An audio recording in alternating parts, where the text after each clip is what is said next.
Mebel aldı, borcunu ödedi, amma 10 ildən sonra yenidən borclu olduğu ortaya çıxdı. Balaxanı qəsəbəsi 6 mədən ünvanında yaşayan Nargilə Sultanova 2006-cı ildə paytaxtdakı mağazaların birindən mebel alıb. Dediyinə görə kreditə götürdüyü mebelin pulunu ödəyib bitirdikdən 5 il sonra ona kredit borcunun olduğu haqqında məhkəmə qətnaməsi gəlib. Getmişəm, araşdırmışam, deyib, hə, sənin banka mebel götürdüyünə görə mən demişəm, mən bankdan pul götürməmişəm, deyib, mebel götürmüsən. Ona görə 5 il, 5 aydan sonra məni məhkəməyə veriblər ki, bəs borcum var. Əgər mənim bu həqiqətən borcum var idisə, əgər mən bunu ödəməmişdimsə, mənə əvvəldən onu deyərdin ki, 1 ildən sonra deyərdin ki, sənin borcun var. 2 ildən sonra deyərdin, ya zəng eləyərdin, şifahi, ya yazılı, heç bir məlumatım olmur.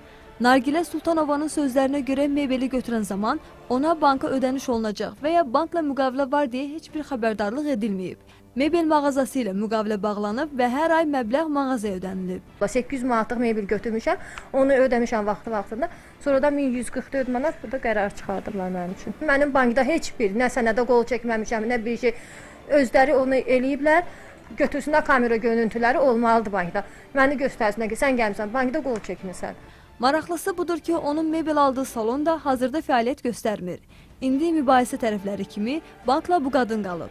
Nargilə Sultanova deyir ki, artıq məhkəmənin qərarı ilə onun ölkədən çıxışına da qadağa qoyulub. Ekspertlər isə deyir ki, əgər məsələ qadının dediyi şəkildə baş veribsə, burada ciddi hüquqi pozuntular var.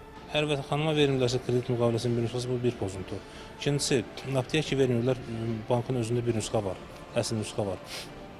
Bankın sizləyən halda kimi, indiki halda kimi 5 ildən sonra məhkəmə müraciət eləməyi və həmin müştərinin iştirakı olmadan, müştəriyə rəsmi qaydada xəbər vermədən, məlumat vermədən, mülki prosessual qanunvericiliyə uyğun olaraq işə baxılmağı və onun barəsində qətnamə çıxartmağı, bu artıq bir mənalı qanunsuzdur və həmin məhkəmə qərarının ləğv edilməsi üçün, apellyasiya qaydasının ləğv edilməsi üçün əsasdır.